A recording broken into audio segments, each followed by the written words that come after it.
Hey, what's up, everybody? Hi, Fire Fam. Happy Tuesday, everyone. Welcome to the Tuesday edition of Burn It Down with Kim Brown. This is the safe space where we set oppression ablaze. Also, the safe space where we could take our twists out around company and strangers, depending on if strangers are friendly or not. Welcome, everybody. I'm so excited that you joining us, hanging out with us today. Shout out to the Fire Fam who always shows and comes through and represents for us. And folks, before we get started on today's show, we've got a great show for in store for you today. But I do have a couple of housekeeping notes, okay? Because here at the Fire Fam on Burn It Down with Kim Brown, we support our people. We love the Fire Fam as family. We have built a community here, much to my surprise. This is something I totally was not expecting, but the way that people show up for each other out of this space really, really means a lot. And as such, I would be remiss if I didn't acknowledge a couple of things going on with some of our Fire Fan members. So first of all, gang, I want us to send our love and heartfelt condolences going out to Ursula. Ursula lost her mom very recently. Ursula has been a fixture here as part of the Fire on Burn It Down with Kim Brown. So we want to send our love and sympathies and condolences to Ursula and her family on the passing of her mom. And thank you, Courtney, the SLP, for making sure that this was brought to my attention. So I appreciate that. We also want to send love going out to Michelita. Michelita lost a family member recently and she tweeted about it. So Michelita, just want to send our love and condolences out to you as well. And Toby Swoley, is Toby in the chat? Toby, what's going on, baby? Toby left a comment, and you don't have to tell us your business, Toby. Whatever's going on is whatever's going on. But Toby left a comment saying that they lost everything over the weekend, and I don't know what's all involved with that or what's all behind that. But Toby, if the Fire Fam could be of any assistance to you, please don't hesitate to reach out and let us know what's going on that front. So guys, this is not just a show. You know what I mean? This is a place where we care about each other, where we look out for each other, where we are to some extent aware of how people are doing offline and away from our immediate spaces. So hold up your fellow Fire Fam chat members, community members up today as everybody's dealing with their own shit. It's tough times, it's rough times out here in 2022. Please make no mistake about that. And so there's a number of things that I would like for us to get into today. Also, hold on before we get started, just another sort of housekeeping thing. Saturday, gang, I want you to come hang out with me and Sabby Sabs and the good women of the Ethnic Women's Panel, these monthly sessions that Sabby has been having with an amazing array of diverse women's voices, Black women and women of color. Go to Sabby's channel or go to Sabby's page and bookmark that for Saturday night, February 26th. We want to see you up in there. We know we have a lot of overlapping community members with the good folks at the Revolutionary Blackout Network as well. Shout out to Sabby Sab. Shout out to everybody else.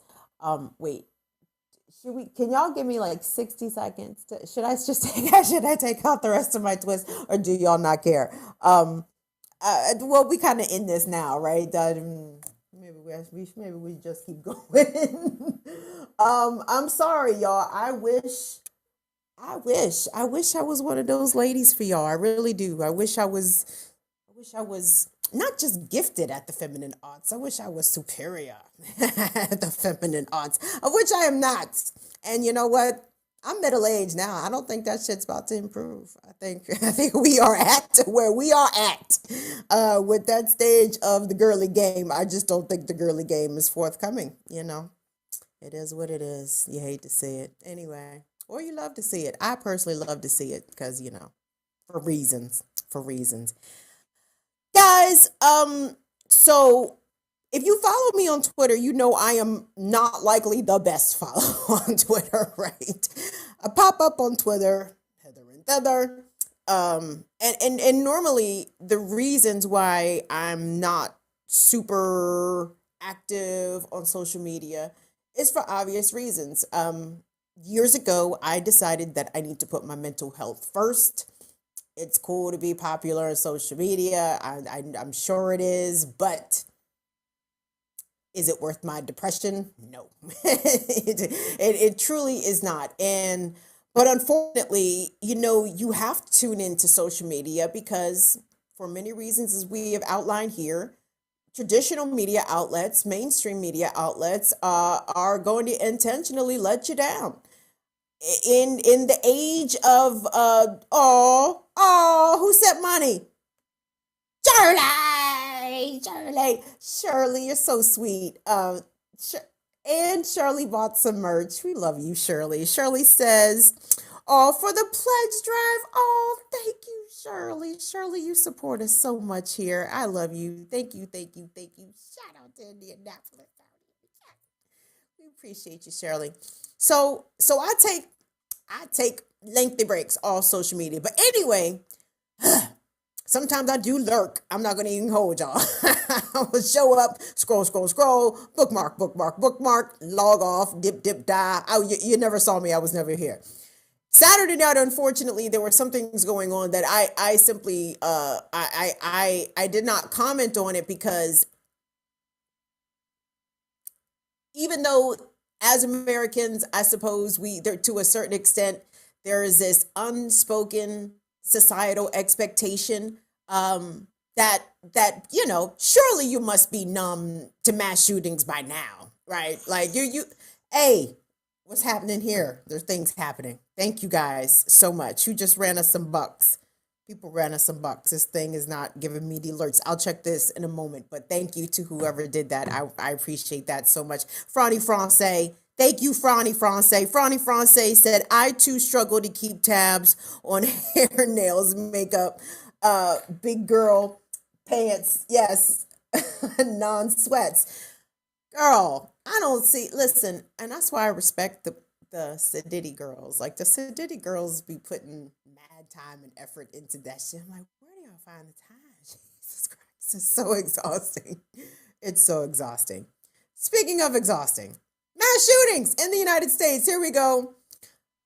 And there is another one in Portland this weekend. Apparently there were two in Portland, but the one that even got some attention had to do with people who were gathering to demonstrate in support of Amir Locke, obviously the young man who was gunned down by Minneapolis police last month while police there were serving a no-knock warrant, of which Amir had nothing to do with nothing, but he just was black and thought he had constitutional rights. So Amir got executed right there on the spot. And there are comrades across the globe, across the country, who have been showing up in the streets of their respective cities, and Portland is no different. Now, guys, we have been long keeping tabs on the Antifa movement in the West Coast, but yeah, PNW, Pacific Northwest, gets down. We have talked about Portland, we have talked about Washington State, and in the ways, their resistance look a little. It looks different. It looks like some shit I am with. I am absolutely with. And what's unfortunate about this mass shooting and this murder of this very innocent person is something that I don't necessarily shy about talking about here on this platform. And it's not necessarily at the white people present, but it's at white people generally, right? And this is where the shit is going to get real for everybody, right? The shit is already real for black people. Black people, honestly, have to. I don't see how you could not in the year 2022, given all that we've seen historically in this country, and certainly given what regarding police violence unprovoked against 100% innocent Black folks over the past decade and some change. I mean, obviously, this violence from police towards the Black community has never stopped, right? It has been a constant thing during the course of American history. But obviously, with the advent and the rise and the proliferation of social media and people being able to document these things, I think that point has been driven home to younger generations, especially, who might have thought, just because you went to school with white kids and you got white friends, and you may date white people, that the white people at large understand you and think that you're cool, right? And I can tell you that is not the case, even from my own personal experience. I've shared on here a couple of different times the ways that I have been hemmed up by white folks. And please, you, just because you can speak properly to the white folks, that is necessarily, in when I say white folks, I mean white folks in the ways that white people will self-deputize themselves to sort of police Black people's behavior in public, and white folks as the generalization of the white power structure, especially in the ways in which the police state is weaponized against Black people.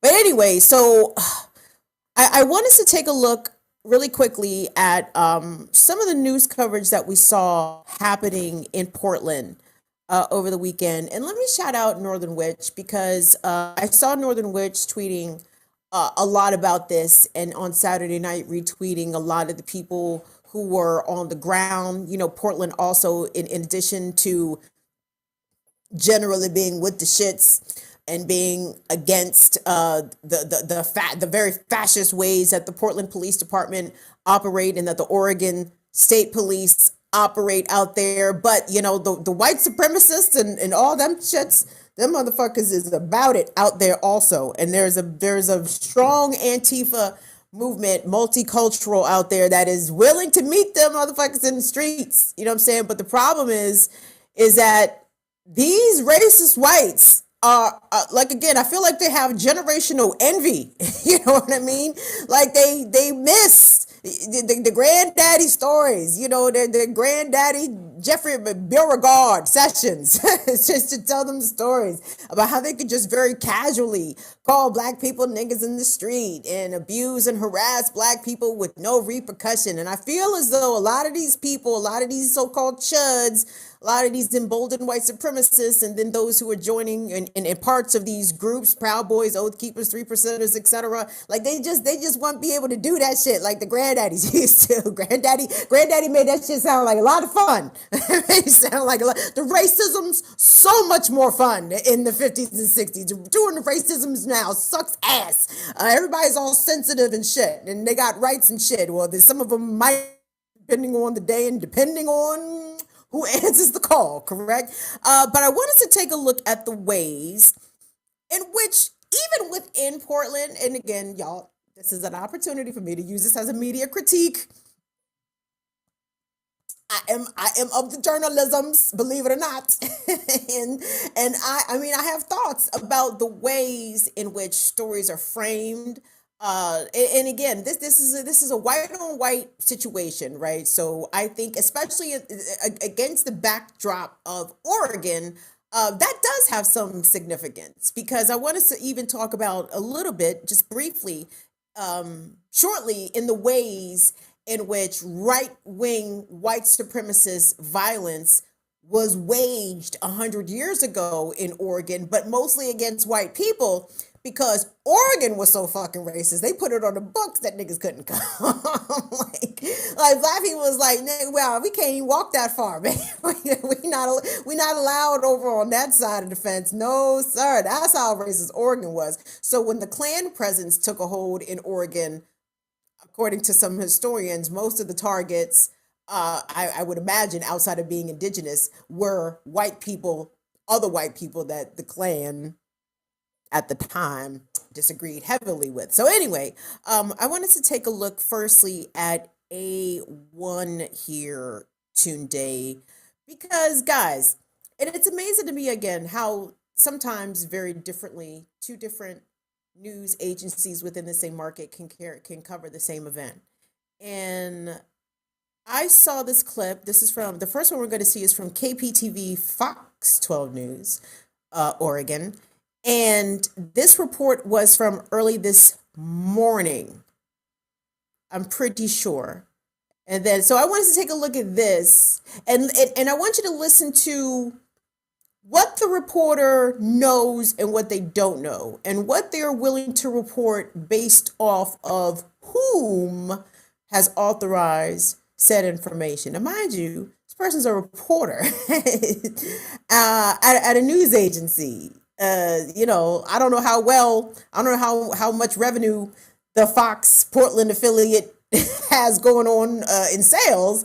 But I imagine they at least have a producer or two, possibly even three, on hand to help this young person get some more answers to, I think, some questions that other agencies were able to also figure out. So let's take a listen to this clip from Fox 12 in Oregon.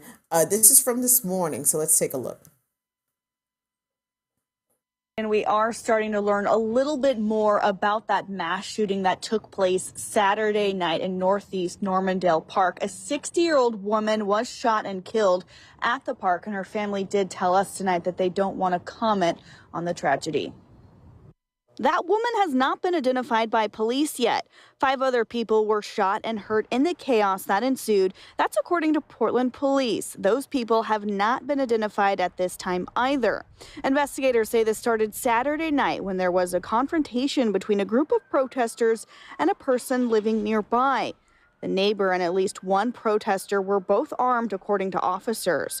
The protest was planned at the park in solidarity with Amir Locke, a black man who was shot by Minneapolis police this month. Tonight, we also spoke to Christine Christensen, who lives at the Rose City Terrace Apartments across from Normandale Park. They say their roommate was the neighbor who shot at the protesters. Christensen says they were interviewed early Sunday morning by police and the FBI. They also told Fox 12 that their roommate was also shot in the confrontation and is in critical condition at OHSU. According to Christensen, their roommate had several guns inside their apartment and often expressed anger about protesters and people experiencing homelessness. Now, as for the other mass shooting, we still have few details about why 4 people inside a car were shot in Southeast Portland last night around 10:30. This is video outside the Foster Plaza Apartments. A nurse who lives in the building told Fox 12 that a woman was shot several times and was dead when she rushed out to help. A man inside the car was badly hurt but still alive, and 2 small children were also shot, a 5-year-old in the arm and a 1-year-old with a graze wound to the leg. Police so far have not identified any of the victims or said anything about a suspect, although officers did tell us that they believe the car was shot at by someone. Outstanding reporting there. Although police believe the car was shot at by someone. Well, I'm glad it's not a gang of rogue dogs out here just shooting up cars. What the fuck? What kind of reporting was that? All right. So again, that was posted to Fox 12 Oregon's YouTube page 6 hours ago. So it was posted there. I'm assuming that was from this morning's telecast, right? And as you hear, that reporter seemed to know shockingly little about this event. They did not release the name of the victim, which has been publicized and it's been said. They released the name of the suspect, the person who has been identified at least with committing this shooting. And by the way, I do want us to talk about the ways in which activists based out of Portland are saying that it appears as though the Portland police are running quite a bit of interference for this guy. Okay, and we're going to get into that in a second. But just to give you a little bit of a contrast, and please, you guys already know, like I don't have a lot of love for local reporting. However, especially, news affiliated, the CBS, ABC, NBC, Fox, because again, they're all corporate media. They are all there to report the news from the interest of the capital and from the oligarchs and the plutocrats, and they're not there to tell working people's stories and marginalized people's stories by and large. unless they are shamed into doing so, which can occasionally happen. But this next clip I wanted us to look at was from Sunday night, from KGW News in Portland. And this, what I'm assuming, was Sunday night's late broadcast. I don't know if they do a 10 o'clock news or 11 o'clock news there. But this Sunday night broadcast seemed to know way more, or maybe Monday night, what's the day, Tuesday? Yes, no, it would have been Monday night broadcast. The Monday night broadcast knew way more than the Fox 12 Tuesday morning broadcast. And I just want you guys to be prepared for this. The victim's name has been identified as June Knightley. She was a 60-year-old woman. She was a disabled woman. She leaves behind a family.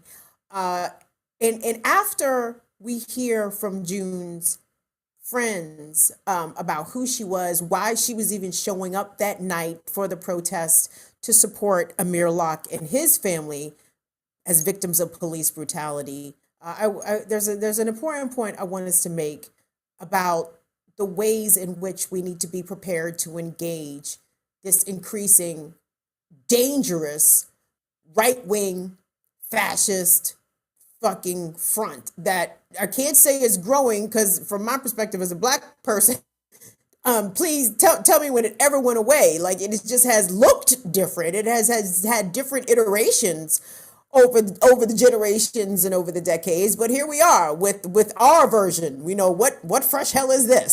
So, but I do want us to definitely remember those who tried to stand with us and who were also cut down by right-wing, racist, white supremacist violence. Let's take a look at this clip, please. Just the shock of knowing that she was shot and killed was unbelievable to me. It's the collective response from those who knew and loved 60-year-old June Knightley. Multiple sources tell KGW the Portland woman was shot and killed during a rally for racial justice Saturday night at Normandale Park. Police have not confirmed her identity. Take some time to mourn the loss of June. Keep her in your heart and in your light, and keep fighting the good fight. Close friend Nacy Runyon says it's what Knightley would want people to do. The two reconnected in 2020 after the murder of George Floyd. They attended several marches and demonstrations together. Runyon says Knightley, whose nickname was T-Rex, would often provide security during protests or direct traffic to protect demonstrators. She just had that demeanor about her to keep everyone calm and keep everyone safe. And she was just this bright light of a motherly figure as well. And that's why everybody had just warmed up to her almost immediately because of what she did for everybody else. Knightley leaves behind a wife, an adult son, and a community that friends say treasured her. That includes Belinda Carroll. She described herself as a pacifist more than once. So, so that was kind of where she lived, was de-escalation and making sure that people were talking to each other in a calm way. Details from Saturday's shooting are still emerging. Police say 5 other people were hurt. They say the scene was so chaotic, they're still gathering evidence to prove, quote, who was a suspect and who was a victim, adding many at the rally refused to talk to them. A woman who was among those injured told the New York Times a man who lived near the park fired at a group that was rerouting traffic ahead of a planned march. The only thing I knew for sure is that there was 2 separate guns that got shot. Jeff Pry lives across the street and heard the shooting. It's a tragedy all the way around, but knowing my son was in the living room and then a bullet could have went through our front window at any time. For what? I'm not really sure. As the investigation continues, friends and loved ones focus on the person they lost. A small group gathered Monday night at Director Park downtown and marched in honor of June Knightley. It's a real slap in the face that this happened. And, I think everybody's going to be sad for a long time. Police so far are not confirming any details about the shooter. The Oregonian says the man who lives next to the park was injured when an armed demonstrator returned fire. A family member also told the Oregonian the suspect had grown increasingly upset with the protests across the city and in his neighborhood. Big difference there from what KGW knew versus what Fox 12 knew. And again, we want to send our sincerest and deepest condolences to the family of June Knightley. The fact that this woman had to lose her life in this way when she was just showing up, to support, to direct traffic, to engage in peaceful protest. And if you could if you could get A3 up today, because there has been a reluctance, and I'm going to imagine, I'm pretty sure this is the case, because I think I checked the Oregonians' Twitter page earlier, and they were now identifying the alleged shooter. Has been identified as Ben Smith, 40. Well, I think he's been confirmed to be 43 years old. This is reporting from John the Lefty on Twitter. The shooter has been identified as Ben Smith, who has a history of violence and has vocally talked about killing Antifa and BLM protesters in the past. He became more radicalized over the past 2 years and is a fan of Andy Ngo.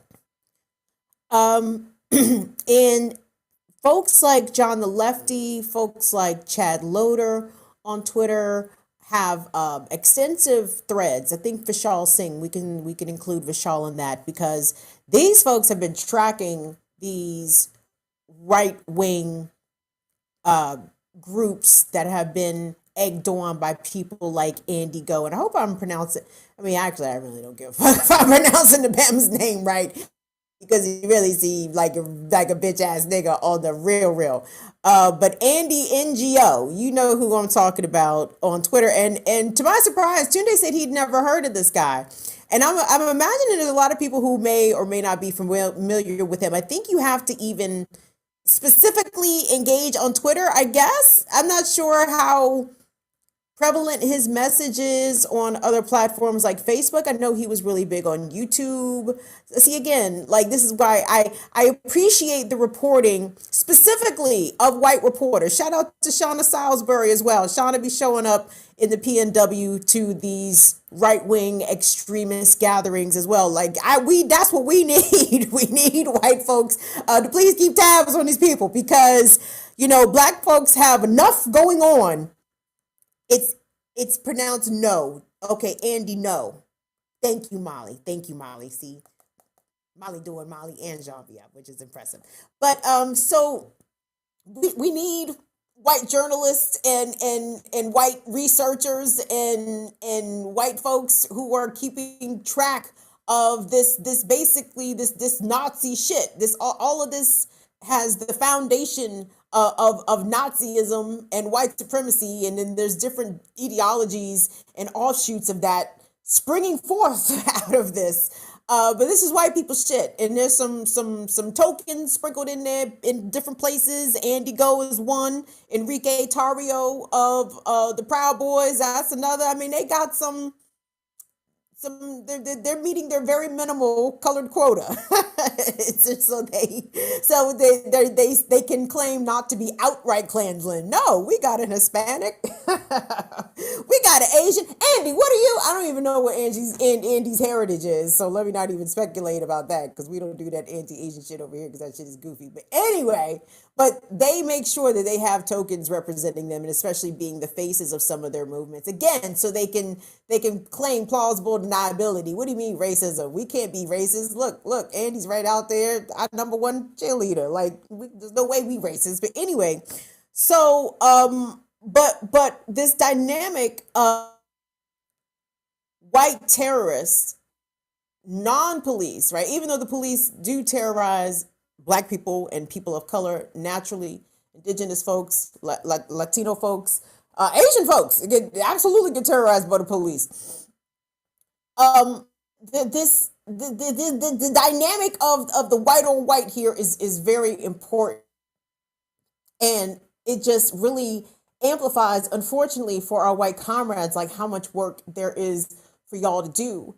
But at the same time, you all need to understand who you're dealing with, and not to saying that you don't understand white extremism and fatal white racism in the ways that it can become quickly violent.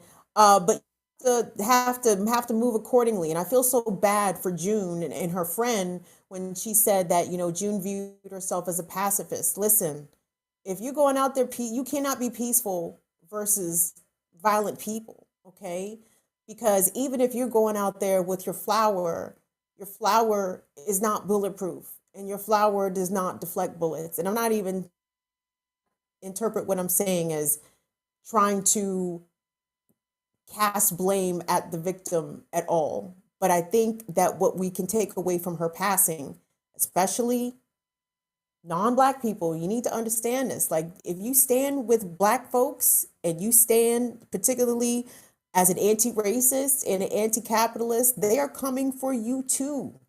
And there are decisions that you need to make, and you have to change the way. I won't say change the way, because I'm sure there are plenty of white people on the left. I know there are plenty of white people on the left who move out here ready for the war. They understand that they are at war. They understand that the police state inevitably stands with the right wing, stands with, those who oppose freedom and those of us who oppose capitalism. I think there are some white people that understand that, but then there's some other white people who may be, let's say, related to racists and think that, hey, we could still have a conversation with them. And we saw this goofy shit playing out on social media, over the past couple of weeks, where we saw some folks who identify themselves, I suppose, as leftists, white people who identify themselves as leftists or at least non-Democrats, saying how, we need to reach out and be in community and be building allegiances with the Ontario truckers convoy. And, if you listen to those people, you're going to be up shit's creek without a paddle. I'm trying to tell you, because you have to understand there is no building with them. Because at the end of the day, whether or not they come out aloud and say that they are Nazis, they are Nazis. Make no mistake about it. They are absolutely fucking Nazis. I don't care what subgroup of Nazis that they want to claim, whatever patch they earned on the weekends doing their little training drills with the homies in the woods and in the camo. No, they are Nazis at their core. Everything about the shit that they support is all in support of eliminating non-white people. Okay. And then that goes even further, disabled people. That goes for eliminating gay people. Like, this whole white master race shit is some shit that they believe in firmly. They believe in it firmly, and they will get violent without hesitation behind it. And oh my God, there is such the most compelling thread on Twitter from one of the victims of this shooting. If you could pop up Tunde, it's going to be A4. So, and I'm not going to use her name. If you're interested in getting the real name of this person, it's cited in the New York Times piece that is written about what happened Saturday in Portland. But the Twitter handle is Don't Get Kettled, and this is the opening tweet of that thread. And I'm going to read you guys some additional tweets for that thread. Okay, but they say that we were unarmed traffic safety volunteers who weren't with any protesters. 4 women trying to de-escalate, and he unloaded a .45 into us because he didn't like being asked to leave and to stop calling us terrorist cunts. We were in high vis and dresses. He murdered a disabled woman. And the other part of her thread, because again, Don't Get Kettled said, well, first of all, the New York Times tried to say that there was a bit of an exchange between these 4 women and the alleged shooter. But according to Don't Get Kettled, again, one of the shooting victims on their Twitter page, they say that he started shooting at them immediately. And Don't Get Kettled, this is part of their Twitter thread. It says, will substantiate this. They took it as evidence. It was attached to my motorcycle helmet. There is video of this. As I watched my friend die, I got the whole thing. Do not believe the Portland police press releases or the statement of mass murderers. I do not even know why I have to say this. Leave us in peace. I will never recover from being covered in my friend's blood as I held her face while street medics scrambled to remove my clothes and plug my own bullet holes. Oh, by the way, there were reports there from those on the scene that street medics swept in to assist the shooting victims. And when the Portland police arrived on the scene, not only did they prevent the street medics from rendering aid until the EMS arrived, at least one street medic was allegedly even detained simply for rendering aid to a gunshot wound victim. Okay. Again, Don't Get Kettle goes on to say that I am the person who spoke to the New York Times. My identity has been verified. Do I need to show you all this? My friend was shot 5 times and lived. Another friend is still in the hospital after being shot in the cervical spine and almost bleeding out. This was very serious. And when we have domestic terrorists, I mean, first of all, I was going to say when we have domestic terrorists deliberately targeting soft targets, unarmed people, disabled people, femme people, women, people, 50 and up, like what? If you're a comrade to Black folks and you are not Black, you are not safe. And this is what I want you to do, though, because there's a way there's a way to fix that. You gotta activate your whiteness. What do I mean like that? What do I mean by that? Okay, so you see the way in which right wingers operate out here. They open carry. They got arsenals of guns. They got ammo out the ass. They are out here doomsday prepping. They got shelters, all kinds of shit on their properties. I mean, they're ready for this shit to kick off. I imagine they are ready for the shit to kick off because they gonna be the ones setting it off. Right? They are pretty much very, very intent on making this happen, right? The race war, okay, I'm not gonna say it's one-sided, but I feel like it is being antagonized primarily by one side. And white folks, very much like the Civil War, even though naturally Black people absolutely participated and fought in the Civil War, at the end of the day, it was a white on white violent situation. And I'm telling you, this next upcoming conflict, whatever it may be, it's probably going to be a majority of that, because it's going to be whether or not conscious white folks, non-racist white folks, anti-racist white folks, are you going to show up and extend your resources on behalf of your non-white friends who are absolutely going to be more vulnerable to this kind of violence? And again, I know we're talking about June, and June was an elderly white lady, a disabled woman. And again, all of that is all conjoined. Yes, like these are very similar things. And please understand, even if you yourself are a peaceful person, or consider yourself a pacifist, man, you cannot be peaceful in the face of violence. So it is imperative. Can I shout out to Balagoon Ojate, warrior class over on Black Power Media. I've actually began to re-watch some of the warrior classes, starting from the first ones, because I'm like, wait a minute, I don't know if I was paying close enough attention. I need to tighten up real quick, because the shit is indeed looking realer and realer and realer, and not just real for Black people. What happened to June and her friends tragically reminded me of what happened to Garrett Foster in Austin, Texas in 2020, what happened to Heather Heyer, in Charlottesville. And this is not going to stop. Like, this is going to continue. And, even to Molly's credit, Molly was like, do you want to tag Andy Ngo in the tweets today? I said, Andy No, sorry. Andy No Go. Fuck that nigga. Do you want to tag Andy No in some of the tweets that said, I don't think so. And it's not a fair thing, like as in, if am I scared of Andy Ngo? But Andy Ngo has an army of very influenceable, violent, armed people who like to dox people, right? And that can be dangerous. He's clearly getting people killed out here. Take a look at Chad Loader and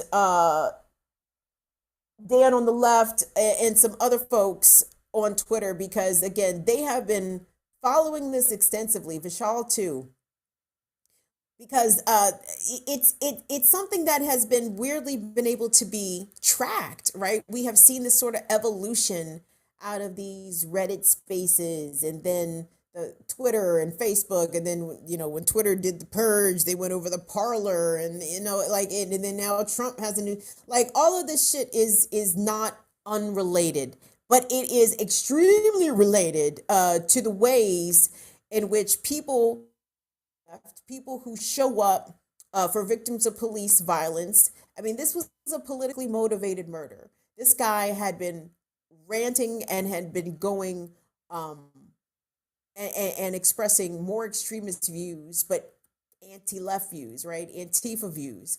And the more that this continues, the more danger that we are going to be in. So don't let the mainstream bury what happened in Portland, because what happened in Portland, not only is it a mass shooting, and the issue of gun violence in this country needs to continue to be at least addressed, as and pointed out, because you guys know that I'm actually kind of pessimistic about America's ability to do anything about the gun violence problem. I don't dispute that there's a gun violence problem, but this country is completely unwilling to try to collect 400 million guns out of the hands of folks, and white folks are not giving up their guns.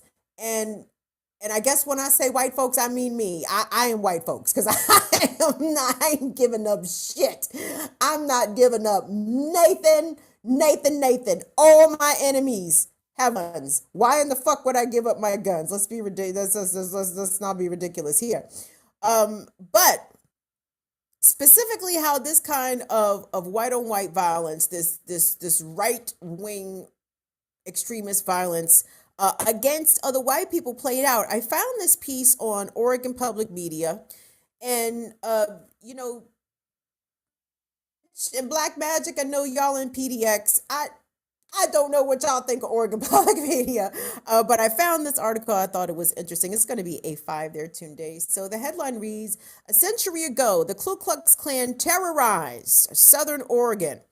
And I read the article. Hold on, let me pull up the article, because the article, I mean, really, at the very pretty much onset of the piece, it goes on to say that about 100 years ago, in 1922, the hate group the Ku Klux Klan staged a series of so-called night rides attacks in Southern Oregon. They are the only known attacks of their kind in the state. And then it goes on to recount the story of a Medford resident who was a white man, J.F. Hale, got lured out of his home. The Klan kidnapped him, blindfolded him, drove him to the area, and put a noose around his neck. They hoisted him up, so they didn't kill him. And then the next day, this is according to the piece, the Medford Mail Tribune ran the headline, quote, "J.F. Hale given necktie party." Oh, that seems nice. But this is where, okay, here we go. So the Ku Klux Klan arrived in Oregon about a year before part of a nationwide Klan revival. And in Oregon, many of the organization's main targets were white. Now, why was that? Because again, Oregon didn't allow, there was no niggas allowed in Oregon. So I guess the Klan, see again, I feel as though, and again, I'm so skeptical and so sort of reluctant, not reluctant, well, yeah, reluctant, I think is not a wrong word here, but of even public broadcasting, public media sources, because I find it very hard to believe, and I don't necessarily dispute that most of the Klan's victims in Oregon in the 1920s were white, but Really? There's no indigenous people? Like, I find that sort of hard to believe, and I don't see a mention of this. But I wanted to read this last part to you. Okay, so it says Professor David A. Horowitz of the Portland State University wrote a book about Oregon's Klan in the 1920s. He says the KKK at that time used slogans like 100% Americanism to stir nationalism, bigotry, and fear of immigrants. Quote, they wanted to purify the schools by having the schools teach American patriotism, Horowitz says. They supported immigration restriction laws. They wanted to clean up urban corruption that they attributed to Catholics and Jews. See, that's when white on white discrimination was at its peak, where white people made the distinctions between Catholic, Jews, Italians, and Irish. It was beef. Now it's all white. It's all white, all right. So yes. So, but my point is, it's important to note that, you know, what we saw transpire in Portland with this mass shooting, with this big. And there's a lot, like I said, there's a lot about this guy, because apparently he was, you know, very active in Reddit groups, and he has a big online profile, or at least extensive documented of his rantings and the people that he was raging against and the threats that he was consistently making, right? So that is interesting to know. You need to know that. You need to know that. But also that this kind of violence, this white on white violence targeted towards non-right wing folks, is not unheard of, not uncommon. It is a very consistent part of the ways in which the American, like, social, even the hierarchy, even though some of these white people are further down in the hierarchy, right? They will definitely use violence to support it and uphold it.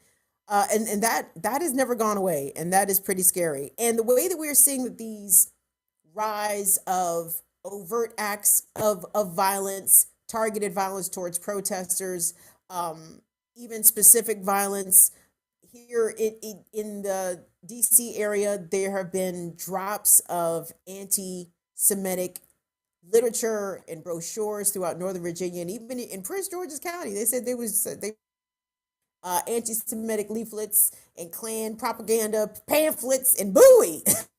Oh, hey now, that's a little too close to home. It's pretty crazy. So some crazy shit is, I mean, all this stuff seems to be ratcheting up coast to coast.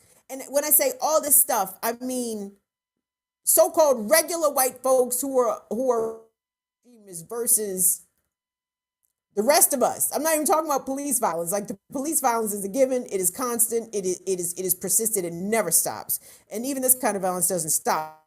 Be a little bit more noticeable. Today, I want us to take a look at A6. So this is, again, something that was tweeted out.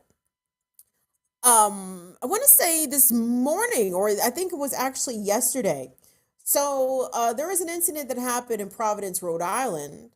The video we're about to see, and the poster says that Nazis attacked a book reading tonight in Providence. And it turns out, so there's some context behind this, but I want us to at least take a look at the videos just so you can check this out and see this for yourselves. Let's take a look at A6, please, Tunde. Scary, guys. They're not in substance, not in form. The struggle of the proletariat with the bourgeoisie. What's the problem? Why are you interrupting it? The proletariat. I'm standing right here. I'm not getting knocked out. First of all,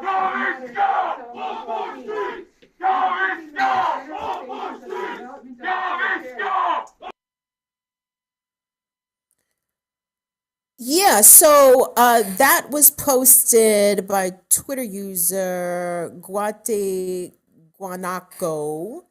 And if you pop up A7 Tunde, so I was like, what is this? And then I was sort of looking around trying to figure out where was this beyond Providence? Because the only thing that the Twitter user said further down in their thread is that the groups were chanting NSC 131. And this was posted by the Red Ink Community Library, this Twitter post. And it says, we held a peaceful celebration of the Communist Manifesto tonight for 45 minutes until it was interrupted by a crowd of fascists and Nazis. And the Red Ink Community Library describes himself as a nonprofit community library, reading room, and organizing space serving Providence and Southeast New England. And if you could pop up A8 for me, Tunde, and the reason why, all this related here is because I saw this picture floating around social media. This was like last week or even possibly even week before. But I didn't really, I saw it and I'm like, oh, okay. But given the additional context of the alleged Nazis and fascists coming to a library to allegedly, disrupt the celebration of the Communist Manifesto. And it's like, oh, well, this is consistent. So let me just read to you what this says. So what the picture shows are a group of men standing over top of a highway overpass, and they have dropped a sign over said overpass. And the sign, the big banner reads, "White patience has limits." Holy shit. Does it? Because I don't think it does. If we look at the history of white patience, oh man, like sir, it's a dog. This is coast to coast, y'all. From New England to Portland and everywhere in between. The racist white supremacists are with the shits. And for as much as people, especially on the left, I suppose, tire of talking about January 6th, I think January 6th is extremely important. I think January 6th, even the alleged liberal media, MSNBCs and CNNs and the like, they have to sell it as a national day of mourning. Come on now. Fire fam. Woo, child. Listen, y'all, again, the raw footage of January 6th, baby, that's ever disappoint, get you some snacks. Stream that shit, airplay, put that shit right on the TV. You will laugh your motherfucking ass off because that shit continues to be one of the most glorious days ever in the history of this country that I have ever been. I am privileged. I am so grateful that God allowed me to remain on the planet to witness such a thing. I deserved January 6th. I deserve January 6th. Anyway, so if you think that they wasn't scared to do that shit, right? And they have now seen relatively, most of those January 6th insurrectionists got a slap on the wrist, gang. So what do you think that has said? What message do you think that has sent to the other aggrieved white supremacists out here who are tired of critical race theory and tired of COVID mandates and tired. Oh my gosh, the white oppression. Fucking spare me your bullshit. Save it. Save all of it. Where the fuck was I going? I'm sorry. I started thinking about January 6th and I got giddy. It was the good old days. Yes. Yeah. So I wanted to just put all of that right there in your space. Not to say that y'all are not aware of this, but I feel compelled to tell our non-Black allies and comrades, it's real out here. And when you stand with Black people, when you stand against capitalism, you are putting yourself at risk. Okay. Now that risk is perhaps not as great of a risk as Black people face, as Indigenous people face, but it is a risk nonetheless.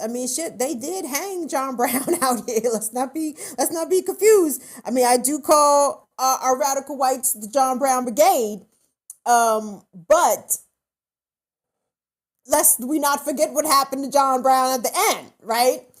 But to John Brown's credit, John Brown was going for the armory. And that's what we need the radical whites to do, okay? We need y'all to go in there with your camo and pretend to be right-wing extremists, go in there, complain about Biden, and buy up all the fucking guns and ammo that you are able to purchase. Okay, now y'all are white, so y'all can walk out there with a truckload of guns.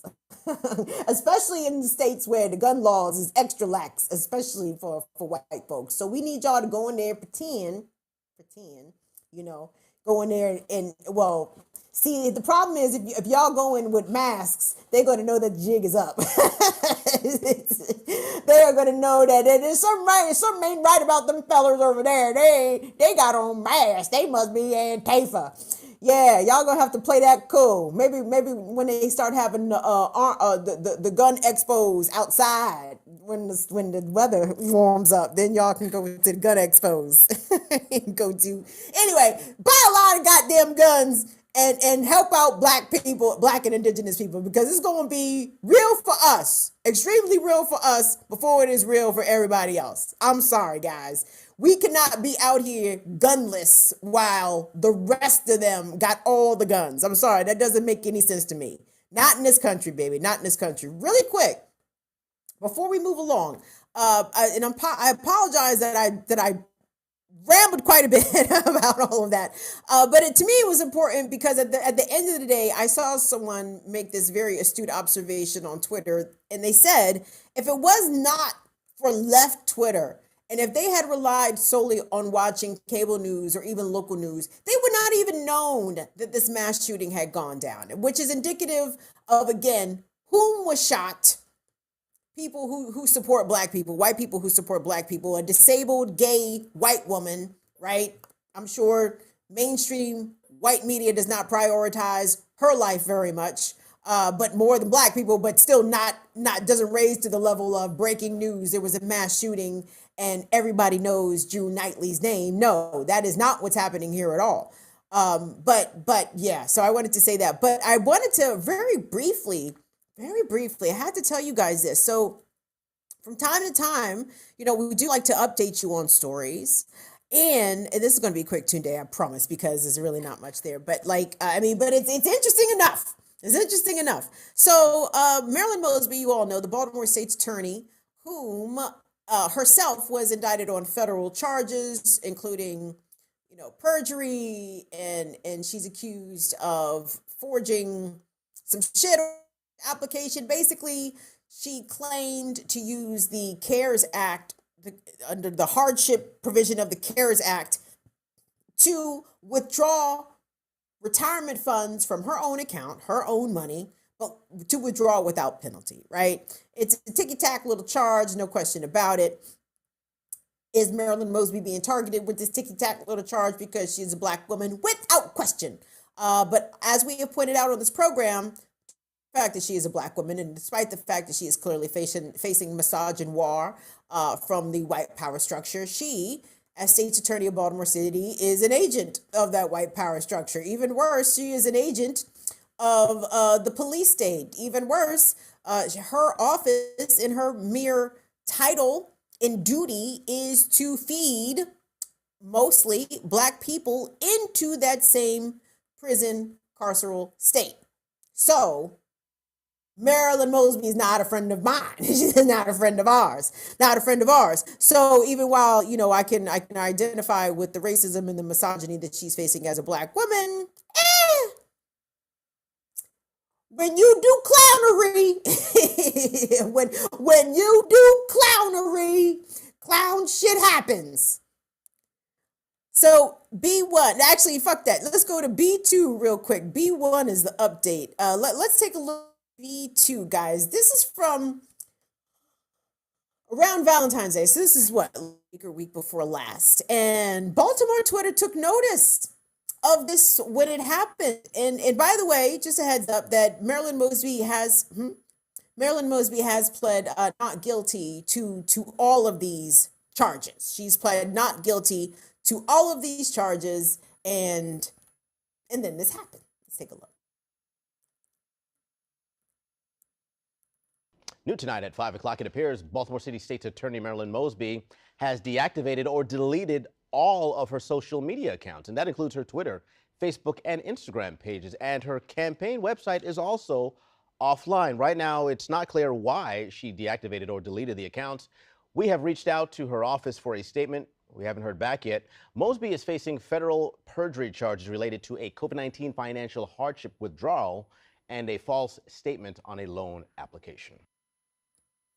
Now, guys, I am no legal scholar. I have a Juris Doctorate in law and order, but that is besides the point. Listen, as a layperson, you know, when you start scrubbing your social media, when you start deleting your Facebook and your Twitter, that means that you somehow have the prescience to know that the shit is about to hit the fan. The shit soon cometh, right? The shit is soon cometh.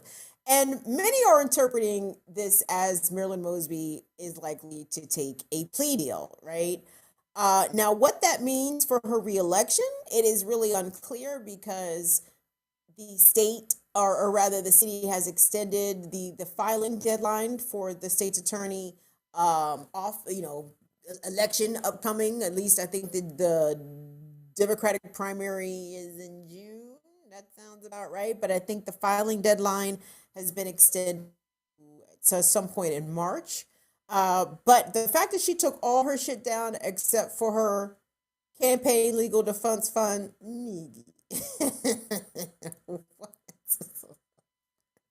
Now, the reason I picked the WBAL little short clip is because the Fox 45 Baltimore clip, I mean, there's no doubt about it. Like, some of the white media absolutely have it in for Marilyn Mosby, and they're not even, like, subtle about it. They're not, and I mean, I'm on her ass too, but for different reasons. I'm not on her ass simply because she is a black woman. It's because she's a black woman and she be talking that dumb shit, and of her religious persecution of Keith Davis Jr., right? And the way I look at the Keith Davis Jr. case, and you know, Kelly has been on here a couple of times, his wife, is because very easily any of us could be Keith Davis Jr. That's how I look at a lot of this shit. Like, if any level of respectability, protection, black people, you think you might have, be it in the form of your education, if you got your house, what kind of car you drive, whom your partner, listen, any sort of level of protection you think you have, you absolutely do not have it. Because the moment that the system decides to come for your ass and come for you like you are black in this system, hey, good luck. You know what I'm saying? Good luck coming out victorious when that happens, right? So that's why that's again why we go at Marilyn Mosby, because what she's doing to Keith Davis Jr.'s family and probably countless other families across Baltimore is unconscionable. And if the white people want to trip her up over some stupid paperwork shit, hey, baby, when you do clownery, if you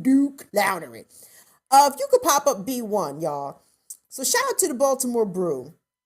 And this is another reason why some folks think that there are some indicators pointing to the fact that Marilyn Mosby might be gearing up for a plea deal. Baltimore Brew reports Marilyn Mosby said her husband's tax decisions and lien placed her in legal jeopardy. Oh, shit. Say lies. Did I say liens or lies? And lies. Oh, not the liens. And liens involved in this also. Apparently, the Mosbys had a multi-thousand, I want to say $45,000, but don't quote me on that. But a not insignificant tax lien on their Baltimore home, and State's Attorney Marilyn Mosby said she ain't never get the letter. I said that sounds like an excellent thing to tell the state comptroller's office. I didn't even see that shit. I didn't even see that shit. Let me read y'all what the Baltimore Brew is reporting. So in a slew of court filings over the weekend, Marilyn Mosby, Baltimore's indicted state's attorney, points a finger at familiar malfactors that she has been saying for months appear to have it in for her. So This motion by her lawyers for of federal charges against her is an animus allegation laden document. And the word appears appears 78 times, are replete with more of the zingers in the public as claimed to, etc. Hold on. But where is it? High on the list of those out to destroy her as elected official, relentless and unethical U.S. State's Attorney Leo Wise. By the way, go to Justine Barron's website. I believe it's the suiterfiles.com, SUITER.com, the suiterfiles.com. Justine Barron actually wrote a pretty good piece about the racism and misogynistic elements about Marilyn Mosby's indictment coming from U.S. Attorney Leo Wise, who, unsurprisingly is a racist piece of shit. There is that. But Marilyn Mosby says that the additional individuals that she blames for events leading up to her 4-count indictment she faces on charges of perjury and making false statements on loan application. Among them, her accountant, of course, her campaign treasurer, Sharif J. Small, and the newly installed U.S. Attorney for Maryland, Eric Barron, and the counsel for the Maryland Attorney Grievance Commission, Lydia Lawless. But that is not it. But the most devastating accusations are aimed at her husband, City Council President Nick Mosby, the spouse who allegedly lied. Mosby alleges that through her lawyers, that her husband made multiple mistakes that led to the Internal Revenue Service placing a $45,022 lien on the Reservoir Hill house in February of 2020 taxes. How the fuck are you not paying your property taxes, man? I mean, you know what? That's a whole nother conversation. I'm not going, and you know what? I don't even see how the fuck you be the state attorney and not know that you have a $45,000 lien on your house. But she says she knew nothing about the lien because her husband was in charge of the couple's tax returns. She only glanced at her salary figure before signing the forms and had concealed withdrawals that he had made from his 401k retirement plan over a period of 6 years. I don't know if the Mosby's gonna make it, y'all. I mean, they might make it to remain out of jail, although, if we look at the recent past, Catherine Pugh went to jail. They sent Sheila Dixon to jail.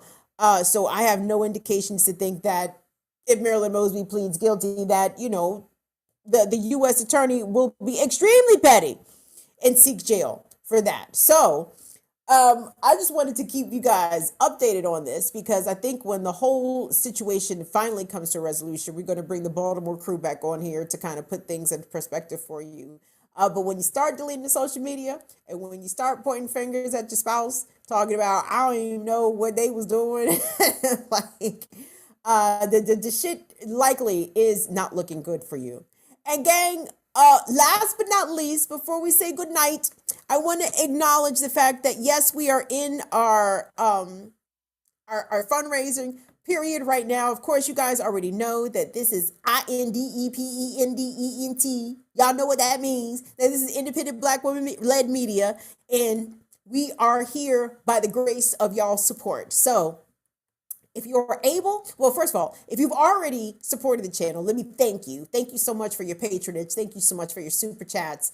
Thank you so much for everything, even just for showing up, liking, watching, commenting, being in the chat. That means tremendous amount to me because I appreciate the free support because at the end of the day, y'all don't have to be here. And that means a lot. So, and for those who have taken the additional step and supported us materially, thank you so much for that. And for those who have taken the additional step and not only supported us materially, but have been supporting us by buying merch. Latif, thank you so much for your very generous merch order.